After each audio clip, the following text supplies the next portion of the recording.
money. Once you take public money, the public should know who gets their money. Must be a consequence. Zalnia, Minister of Arts and Culture, Gayton McKenzie, released a list of artists who received relief funding during the COVID-19 national lockdown in 2020. So this has created quite an uproar in terms of who received and how much they received. There's also been questions around the legality of disclosing the list with the names of artists who benefited. In fact, one artist suggested suing the Department of Arts and Culture based on the Protection of Personal Information Act. Was it legal for the minister to release this list? Well, firstly, of course, it's going to depend on what was agreed between the department and the artist.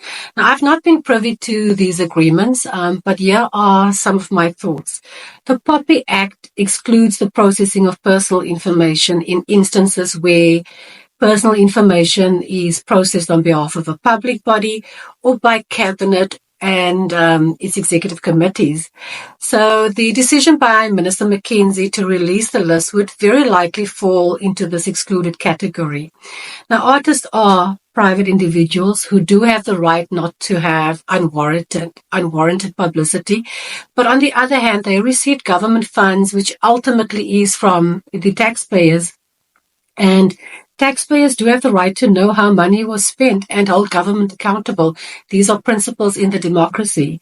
So as much as the right to privacy is of the utmost importance, so too are the values of transparency and accountability in South Africa's democracy. I would therefore venture to say that given the outcries by the public against corruption and the secrecy attached to it or surrounding that transparency and accountability in government will very likely trump the right to privacy in these instances, and that the minister's executive decision to release the list was within the law.